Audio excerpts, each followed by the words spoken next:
at the University of Plymouth, UK. He received his PhD in computer science from Vrije Universiteit Brussels and currently leads a team studying cognitive robotics and human-robot interaction. Recently, he coordinated the H2020 L-Tutor project, studying how robots can be used to support children with learning a second language, and has coordinated the FP7 LEZ project, which studied long-term human-robot interaction and its use in pediatric applications. He worked on the FP7 DREAM project, studying how robots can be used to support autism spectrum disorder therapy. Starting from the premise that intelligence is rooted in social interaction, Belpaeme and his research team tried to further the science and technology behind artificial intelligence and social human-robot interaction. This results in a spectrum of results, from theoretical insights to practical applications. So, that sounds fascinating. Let's hear the details of social robots. So I'd like to hand over to Tony at this point. Thanks very much, Tony. Thank you, Rudy. Let's just share my presentation. All right, I assume you're seeing this. So thank you so much for inviting me. It's a pleasure to actually speak to you all. I understand this is a very cross-disciplinary institute, and so I'll be talking about different areas, and I'll talk a bit about the artificial intelligence, but I'll stay away from it. I'll just explain what the challenges are and what we can do and what we can't do. So let me first explain what a social robot is. So most of us are familiar with the robots that manipulate the physical environment. So robot arms, for example, or vacuum cleaning robots, installed in their millions across factories and homes. But these robots do nothing but execute a particular script, quite simple script, and they just interact with the physical environment. To them, people are mere obstacles. And if you kind of go to right on that spectrum, you end up talking about robots that need to do both, that need to be physical at the same time. So, for example, self-driving cars here, they need to transport people from A to B, which is a physical task, but at the same time, they need to be social as well. They need to understand what is happening around the car. So they need to take into account other drivers, cyclists, pedestrians, make predictions about what they're going to do, what actions they're going to take, and then act accordingly. And then on the far side of that spectrum, you've got social robots. And these are robots that have been designed to only manipulate the social environment. That sounds sinister, but it isn't. It's a robot that has been designed to interact with us in the same way that we interact with each other. And positioning these robots is interesting. So most traditional robotics can be found in the intersection between mechatronic hardware, so building the physical robot, and then some AI and computer science. But as soon as you build social robots, you need to take the human environment into account, and you end up in this really small intersection here. It's not because it's small that it hasn't got any challenges. It's got plenty of challenges, and I'll try to introduce some to you today. So here are some examples of social robots which you might have seen. So this is quite a popular one from SoftBank Robotics, the Pepper robot, which was meant to help in retail. This is a robot still under development. The French Buddy robot. We'll meet some more robots later. Anki, which is a product that disappeared off the market, but it was an entertainment robot and was done really well. Again, this one disappeared off the market. It's a very simple robot consisting of two squishy balls, two eyes and a nose. And that can go up to very complex robots as well, such as this android, Sophia, you might have seen in the news over the last few years.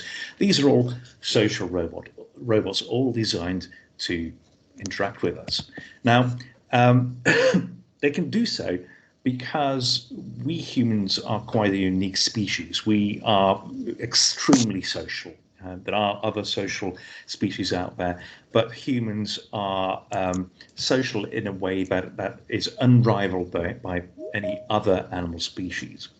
And to to give you just a few examples, here's a little video made in the 1940s and by two psychologists, Hyder and Simmel, where they showed little geometric figures moving on a white background, yeah, and these were moved around with magnets. And they recorded little videos and asked people to watch the videos and kind of just verbalize what it was that they saw. And looking at this video, so there's a large triangle, a small triangle, and a circle. And it doesn't take long before we see some kind of social story unfold. There's clearly a bit of tension between the large triangle and the smaller triangle. The circle is just kind of carefully observing things, and now the big triangle becomes really agitated, and it's going to have a turn talking to the small circle, and closes the door. Things are getting really tense now. And, I don't know what you're seeing. I always say that I see my daughter as the little circle and the big triangle is me, and she's just brought home the wrong boyfriend. But no one doesn't see a story there. And this is absolutely fascinating to us roboticists, because in the end, we're just looking at geometric figures moving on a surface. Why is it that we see a social story there? Now, the same effect is being used when we're building robots. And when we build robots, we want to really amplify that effect.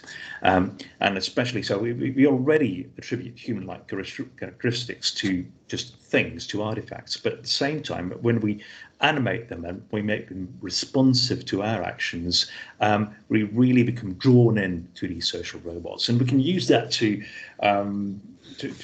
achieve things such as attention, compliance, conformity, and these are the things that are used to build applications on top of. Let's have a look at another quirk of our social brain, and that's the effect of pareidolia. So in the brain, in the visual cortex, we have the fusiform face area, which responds to seeing human-like features, faces, in things that are not human-like, that are not human. And it's, it just evolved for us to pick up faces in our visual environment. But quite often it is hyper-responsive, and it will see faces in things that are not faces at all. And it's just a very natural response. It's better to respond to faces even if there isn't a face there. And so, for example, if I show you a picture like this, the first thing your brain sees is a face before you realize that you're looking at a dirty sink that needs fixing. Or, this alarm clock, first thing that strikes you is the face in there. Or this confused chicken church, or my favorite, the angry mop. And we can't help see these things in those images. And we use it when we're designing robots. Every time we design a social robot, we'll add features, eyes, a mouth, particular animations, responsiveness that elicit these social responses. Let me give you another example here where we have taken this a bit further. So here's a robot, and it's just a torso and a head. And the face is made up out of a semi-translucent plastic, and behind it we have a projector projecting this animated face onto the face cover. And we programmed this robot to basically track you around the room and to make eye contact with you.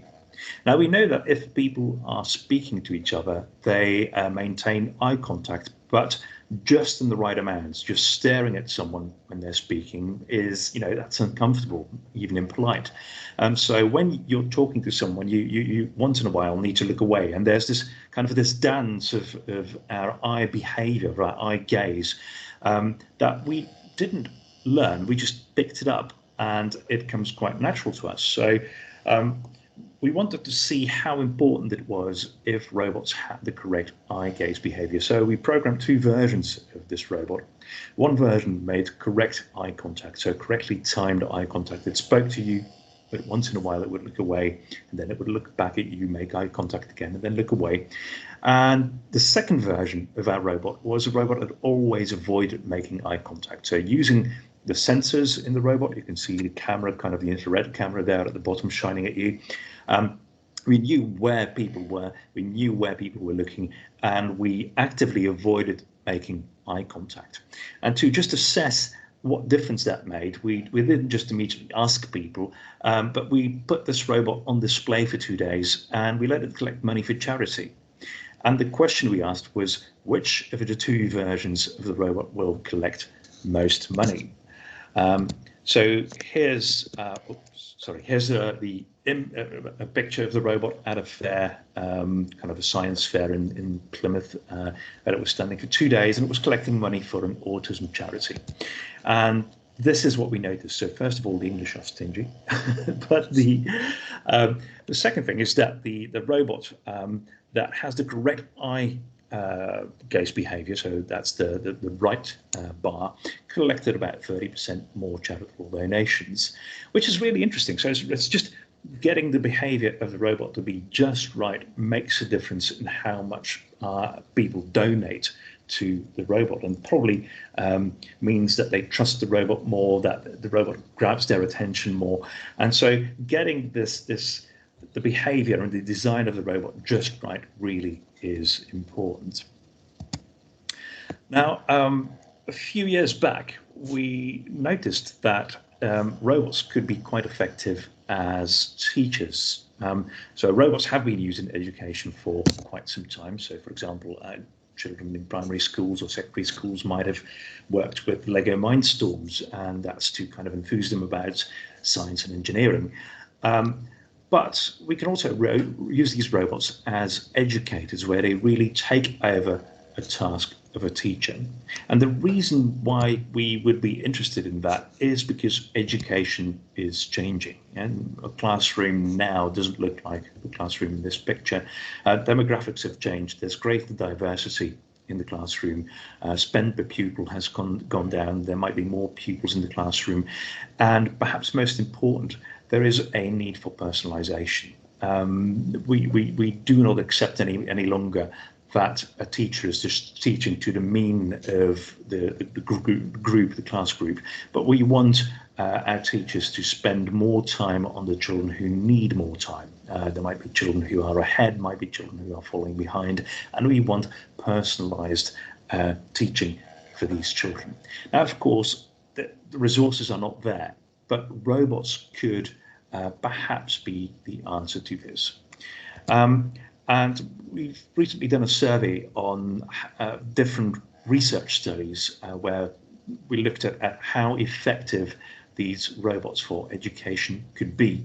And what you can see is that these robots have different outcomes. They have affective outcomes, so that's really changing the attitudes towards education. So, for example, if the robot encourages you to do more homework or to do more exercises or something, that is an affective outcome. And then we can look at the cognitive outcomes as well. So that's really the learning. So how much have you learned? How much have you gained in a particular skill that the robot was tutoring? And what we notice is that the physical and the social presence of the robot really makes a difference. So you could just have the same content delivered on a computer or on a tablet, but it's not as effective as having a physical, tangible, three-dimensional robot out there. Somehow that robot encourages you to pay attention and to learn more. And we're certainly not the first ones looking at this. Going back in a literature review, we even found this paper from 1992 where they compared the technology of the day, so a tape recorder to a toy robot, and noticed that the robot actually was more effective than a tape recorder, not as effective as a human teacher, but more effective than technology of the day. And so looking across all these various studies, we notice that the robots can be quite effective. So the effect size is 0.7 for cognitive outcomes and 0.59 for affective outcomes, which is good. Human tutoring achieves cognitive outcomes of 0.79, so we're just under that. Now, of course, robots are not as flexible as human tutors. They're quite restricted in what they can do. They can teach one subject and can't go outside that. They can't, I don't know, engage children on different topics. But it's really fascinating to see how good these robots really can be.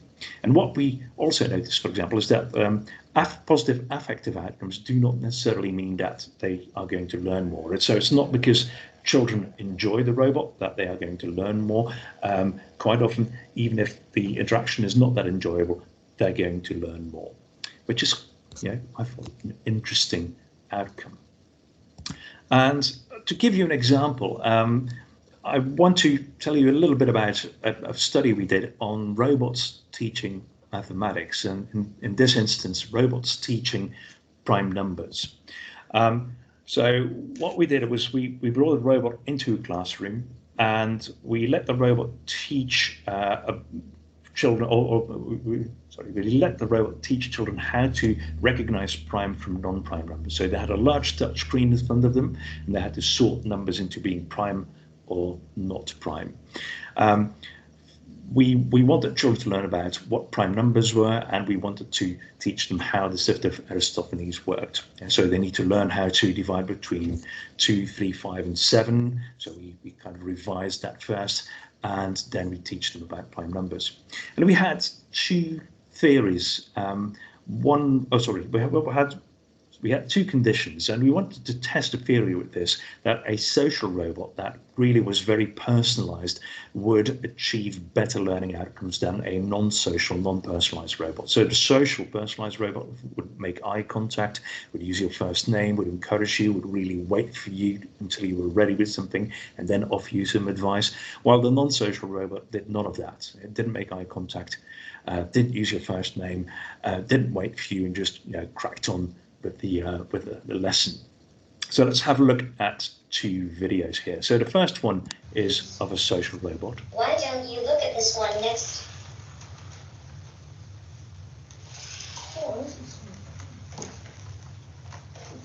And you see this robot kind of making eye contact, waiting for the... Sorry, let me just stop that one. So you see this robot making eye contact, waiting for the child to stop and then continue giving advice at just the right moment. And here's a video of a non-social robot.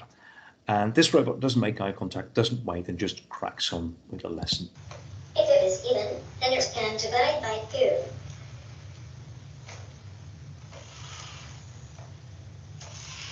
I have a tip for dividing by 3. And what you see here is that this girl doesn't mirrors what the robot does. She doesn't make eye contact. She doesn't wait for the robot either. There's really just very little going on in terms of social interaction.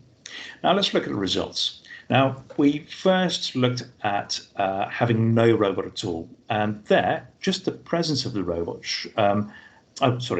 Having no robot at all, and just the lessons coming out of this large touchscreen. And children do learn. So 0 would mean that they don't learn anything, and we see some learning happening. Now let's look at the result of the non-social robot, and we see that the performance, the learning outcome, increases 50%, which is really fascinating. So just the presence of a robot increases the educational outcomes. And now what about the social robot? Now we expected it to be much better than a non-social robot, but performance fell back to that of there not being a robot at all, which really surprised us. We were not expecting this. We expected the social friendly robot to actually achieve better learning outcomes, and this wasn't the case. So we needed to look at the data to see what could have caused this. And there are two possible explanations. So let's have a look at the left graph first. Here we asked the children if they saw the robot as a teacher or as a friend or a sibling. And so with the social robot, we clearly see that most of the children felt that the robot was not a teacher. Now with the non-social robot, we noticed that most children felt that it was like a teacher. So perhaps that explains the difference in learning outcomes. You want to work harder for a teacher. Now, another explanation can be found in the analysis of the gaze towards the robot. So in the social condition, what we found was that children looked more at the robot, and in the non-social condition, they looked less at the robot. So here, children are dividing their attention between the screen, between learning about prime numbers, and between the robot, being social with the robot. So they're multitasking. And in the non-social condition, they do this less. And so that might also explain the learning outcomes. So it's really interesting. So you might naively expect that a friendly robot is going to be more effective in education, and it turns out that it isn't. There's a time for being social, and there's a time to actually just crack on with learning mathematics. And it kind of, very early in our research showed that we need to be very careful about the pedagogy that we implement on these robots. Now, maths learning, you could still argue that maths is perhaps best learned from doing exercises with paper and pencil, but this really isn't the case for language learning. So we wanted to see how effective robots could be in teaching children a second language. Now, there's something interesting about language learning. Our very first language, our mother tongue, we learn from interacting with our parents, our siblings, our peers, and then suddenly you learn another language in school. Typically, it's your second language, and then we learn that in a classroom setup, where the teacher is standing in front of the classroom, and we learn vocabulary and grammar. And this broadcast mode of education really doesn't fit how we acquired our first language. So the social component, the social interaction, is completely missing. So we wanted to know if we could bring that back with robots. Now we looked at our target population were very young children, because we know that the younger you are, the easier it is to learn a language. There's this critical period hypothesis saying that you need to learn language before you hit puberty, because otherwise your performance and certainly aspects such as your pronunciation really kind of fall back really rapidly after the age of about 12. And we also looked at migrant children, although I won't really talk about that very much. Now, language learning is technically a huge challenge. So we want the children to be as young as possible, but there is a bit of a limit on that. If we, for example, have children aged 3 or 4, it doesn't quite work, because the robot imposes a structure on the interaction, which children aged 3 really find uncomfortable. And so we kind of started with children aged 5. And beyond that, we've got all the other technical challenges. We want to have an interaction, a conversation with the robot. And so we need to have elements like speech recognition for children, or dialogue and natural language processing, social signal processing, kind of reading if a child is happy or not, or upset or not, or bored or not. And all these things are really, really difficult AI problems, which we didn't solve, but could shortcut to some extent. Now, let's have a look at a video in which we explain how we use this particular setup. So here we have a robot together with a 5-year-old child, and they're sitting around a computer tablet. And on the tablet, we show content, little pictures, videos, around which we center the conversation. The tablet also serves as an input surface, so the robot really doesn't understand much about what the child is saying, but the child can tap the screen to give responses to the robot. So let's have a look at a video of this project where we use the robot to teach English as a second language in Dutch schools with 5-year-olds. En lopen we naar binnen toe. Dan gaan we eens even bij hem zitten. Gaan we kijken of hij met ons wil spelen.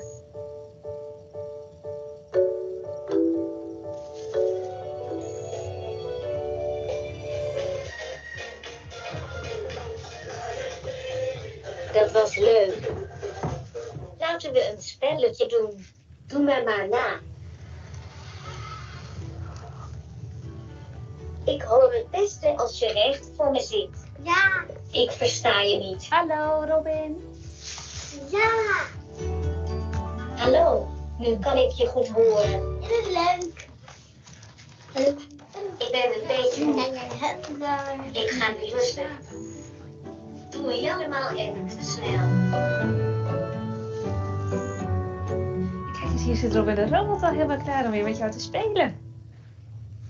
Ja, want jij hebt natuurlijk al vaker gespeeld, hè, met Robin de robot. Ja. Hallo, Quinty. Het is tijd voor een nieuw spelletje. Behind.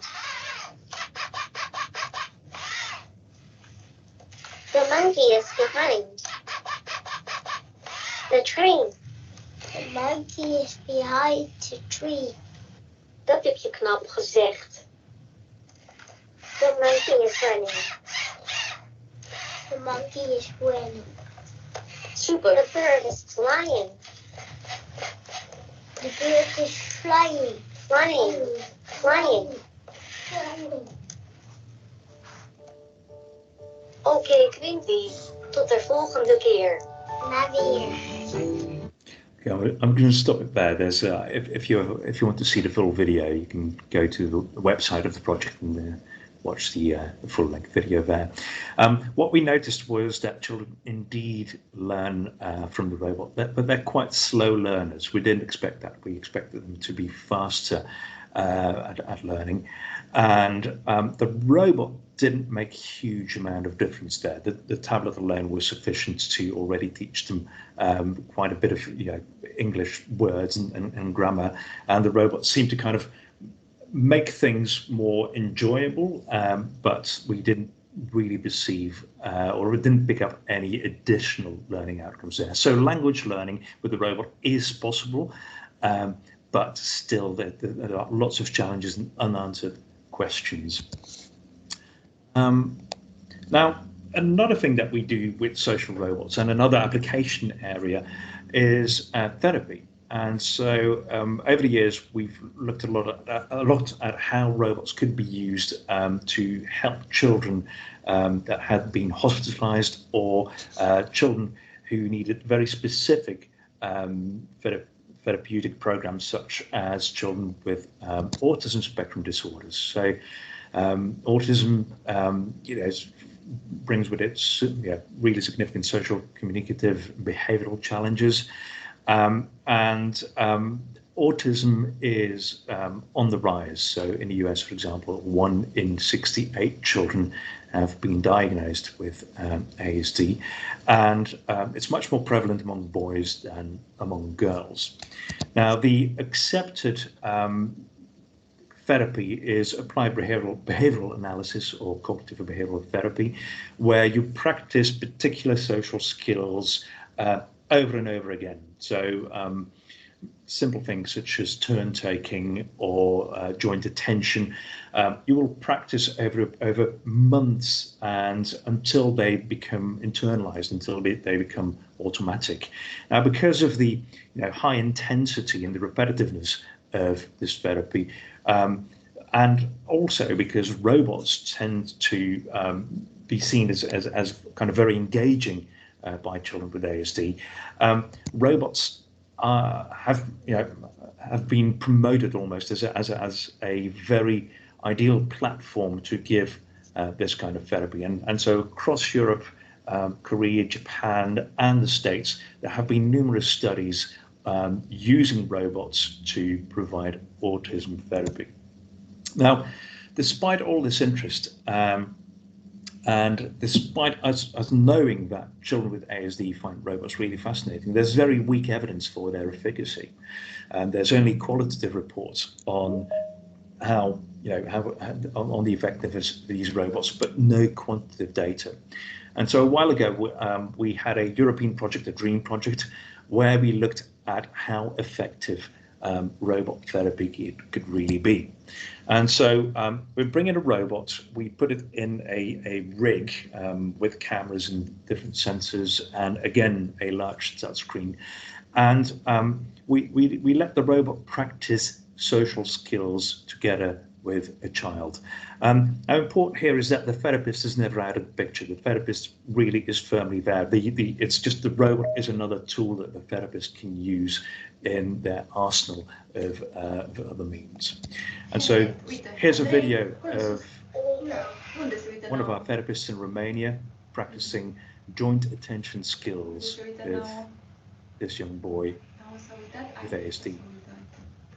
And so the robot points at one of two pictures or looks at one of two pictures, and the boy needs to guess which picture the robot is looking at. Imediat. Uite la nou, ochișorii lui nou, acolo, bravo. Unde se uită? Unde se uită robotul? Unde se uită? Aici se uită. Okay. Now, we recruited 70 children in a large-scale study, average age 4.7 years, so quite young, and brought them in for 12 sessions. We had a number of where they were on the autism spectrum scale. We had some data on where they were before they started with the therapy, and we can divide the children in two groups. One having robot-enhanced therapy. One having robot-enhanced therapy, and the others just having standard human therapy. And what we found was robot therapy to be equivalent to the standard therapies. And this is really kind of the very first time that we could show that the robot really, it's not better. Yeah, some people thought it was going to be better. It's not better. The outcomes are the same.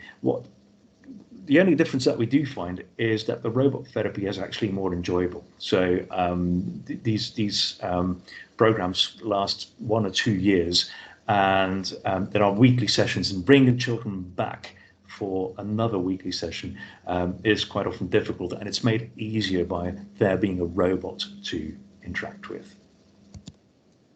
Now moving to adults, we just finished a project together with partners in Colombia, where we looked at how robots could support cardiac rehabilitation. So cardiovascular diseases are responsible for a large, 31% of global deaths.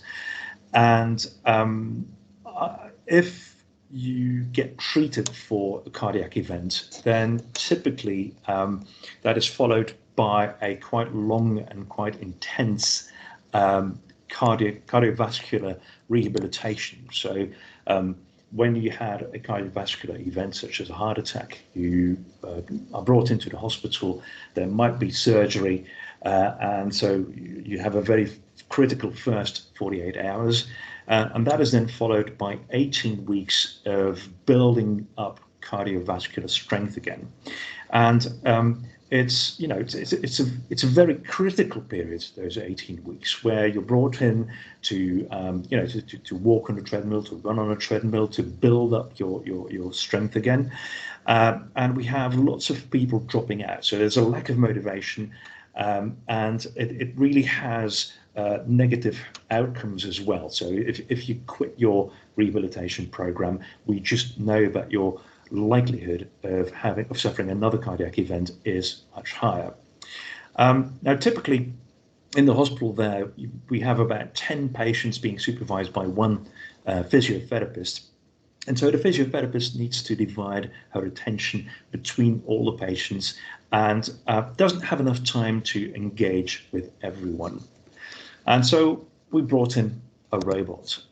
The idea of the robot is not only to kind of keep an eye and to give one-on-one support during the therapy, but also to encourage people to return for a next session.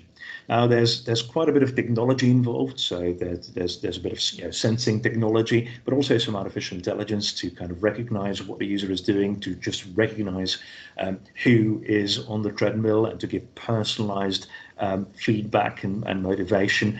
And it's the robot in there, kind of in between all the sensing equipment that we have. The robot really is this little bit there that provides motivation. And we ran a study for 2.5 years looking at what this robot could really contribute. And here's a video, for example, just a brief video of what the robot actually does. So the robot is here on the right hand side. We've got this treadmill. This is the physiotherapist and the patient.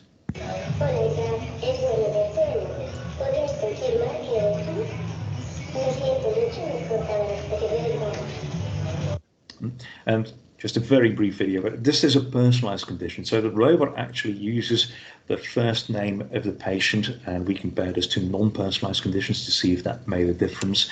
And we were a bit thwarted by the COVID-19 pandemic and had to cut our experiment short. But we had enough data to actually show that the robot does have or does make a significant difference. So looking at compliance, so people coming back for more sessions, we noticed that the people who had the robot do come back for more, and that the personalization, so using a first name, building up a bond with the patient, really makes a difference.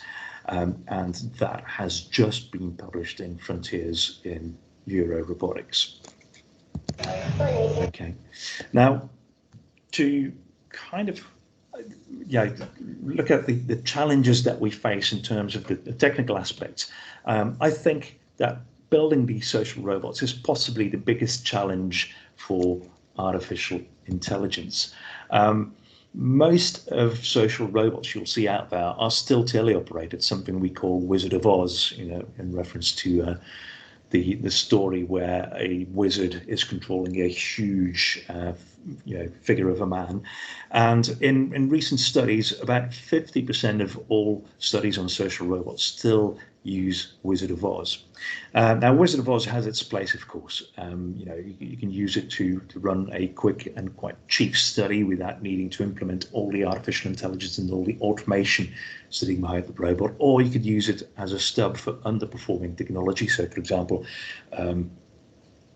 linguistic interaction, like dialogue, for example, doesn't really run very well. It's just still in its infancy, and there we can use Wizard of Oz to just substitute that with a human operator. But the goal really is to have autonomous human-robot interaction. Otherwise, we can't really reap the benefits of having these robots being automated. Now, to give you one example of the many technological aspects where we still fall short, let's look at speech recognition. So if you would believe the kind of the press releases by major companies, speech recognition is a solved problem. So Microsoft, IBM, Google, etc., they all claim that their speech recognition by now is superhuman, which really means that it is better than a human transcriber at understanding what is being said. And that is indeed the case. So if you look at the data sets that they use and the tests that they use, the benchmarks that they use, their speech recognition has been optimized to be superhuman on those performance metrics. But when we use speech recognition on robots, we always notice that it doesn't quite work, and we wanted to figure out how bad it really was. Because if you can't understand what people are saying to the robot, we can't respond back with an appropriate response. And so it's very important to kind of have a handle on how good speech recognition really is, especially with the populations that we work with. So, for example, young children. If you want to see how bad speech recognition can really be, just look at YouTube for this little clip of this boy asking Amazon Alexa for his favorite children's song, Digger Digger, which is recognized as a part of the male anatomy and leads to a very inappropriate response. And so what we did was, there were no numbers out there how good speech recognition really was for children. So we went into classrooms in England and recorded children speaking to our robots. We recorded using different devices. So we recorded using the microphones on board the robot. So there are microphones in the head of our robots. We also recorded with a studio grade microphone and with a cheaper microphone, not inside the robot, and the reason is that the robot has got a small fan to cool the computer in its head, and that fan adds a bit of noise on top of the recording, which has a negative impact on the speech recognition quality. So that's why we use this cheap external microphone to get a view on how what difference that would make. Turns out that the studio grade microphone, of course, gets the best recognition. So the way we did this was we brought children in, 11 children, again, young, and we asked them to count to 10 for us, and that sounds like this. 1, 2, 3. Yeah, so 1, 2, 3, and you hear this hum in the background, and that's the buzz really of a typical primary school with 150 children being very active in school. Now we don't really pick that up as humans, but the microphone picks it up, and it really messes up the speech recognition. Now, what we also asked these children was to repeat simple sentences to us, but also to tell a story to us using a picture book, this Frog, Where Are You book. It only contains pictures, and they had to make up a story. So let's listen to a few sentences. A boy looking at the frog. The boy looking at the frog, that's very clear. And he's going to grasshopper on top of it. This is different, and he saw a grasshopper on top of it. Yeah? Let's listen to And he's going to grasshopper on top of it. It's just really difficult to understand even for us. Here's another one. And a rat came, popped out of the hole. And a rat came, popped out of the hole. So again, we've got a disfluency here. So they change mid-sentence to a different verb, and it's fascinating how we understand this, but for speech recognition, this is really difficult to pass. Yeah?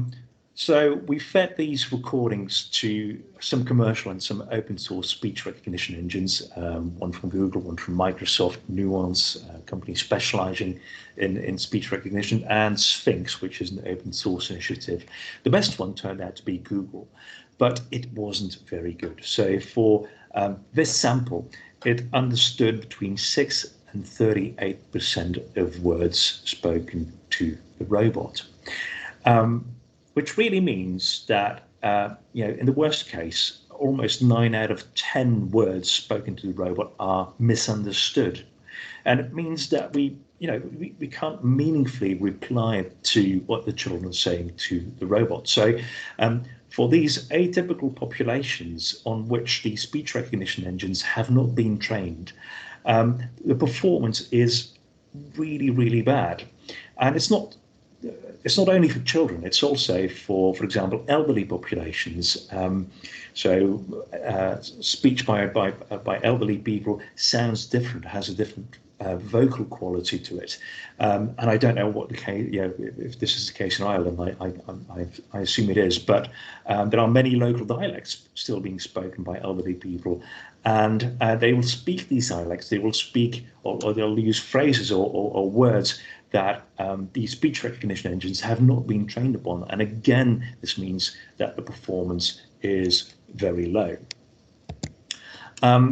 And for example, non-verbal communication, looking at the other side of what we need in robots. So the speech recognition was the input to the robot, and then we need to let the robot do something. We need to let the robot respond by saying something or by moving. And when we're speaking, then non-verbal aspects are very important as well. So here's a Italian girl demonstrating how important co-speech gestures are. So those hand gestures, are incredibly important in that particular culture to convey a message. And we know that those gestures are important, not only to kind of convey a message, to get your message across, but even to structure our thoughts. Gestures are incredibly important. And so we have been looking at auto-generating these gestures on robots. Now, some time ago, we would hand code this. We'd really write a kind of a decision tree on which gestures to use when. But right now we can use machine learning to learn how to produce those gestures. And here's just an example from a team in Korea that have used TED Talks to extract the language, so kind of the subtitles from the TED Talks, and extract the body language and the gestures, the hand gestures and arm gestures from TED Talks, and then use deep neural networks to generate gestures on a robot. And it looks something like this. You saw the co-speech gestures with stick figures. The same model is applied to the humanoid robot by converting 2D poses to 3D poses and retargeting to a humanoid robot. As you see... I'll just stop it there. So the speech has been slowed down because the robot can't keep up the same arm speed as a human can. So they slowed the speech down to match the arm gestures of the robot. Now, if we evaluate this, and we looked at this in different ways, putting this on avatars on computer that could move at the same speed as humans, we still find that computer-generated co-speech gestures are not that good. They achieve about 50% of performance of that of a human. So that the match with the spoken message is still off. It's about 50% worse than what we do, and the naturalness, it still looks very wooden. We're not there yet, and it kind of shows that, again, even producing this behavior using data-driven methods, using machine learning, is very hard on these robots. Now, as I'm talking here at the ALL Institute, I thought I'll throw in something on assisted living as well. A few years back, we had a project in which we were asked to put together the kind of the off-the-shelf components to see how far we can go with building robots that would assist people. The project was called Robot Era, lots of different partners involved, and a key partner was the University of Santa Ana in Pisa. And they had an assisted living flat in a small village in Tuscany, and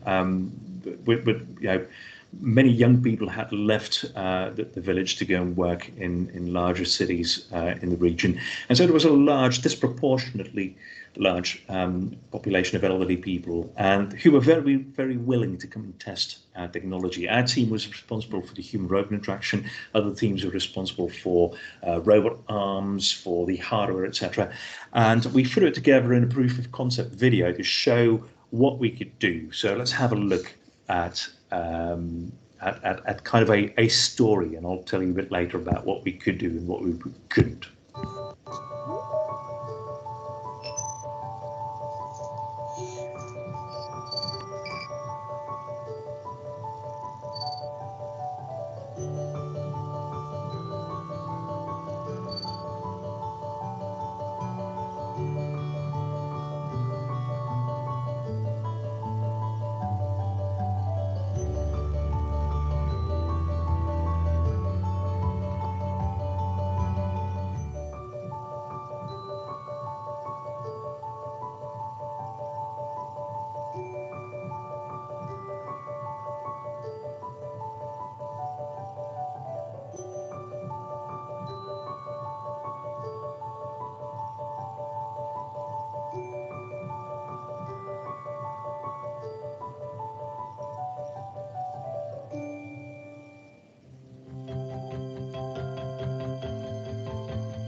Let me just stop it there. So robot takes the lift, brings groceries up to residents, and it kind of, there's a number of aspects here that we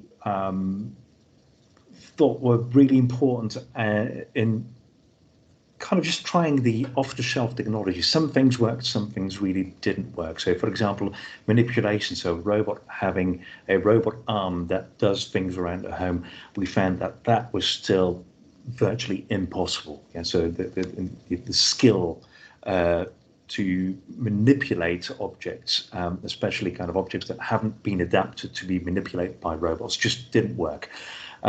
Other things like the grocery robot actually driving out and picking up a parcel when the environment has been sufficiently adapted. So, for example, when the sidewalks are wheelchair accessible, really work very well.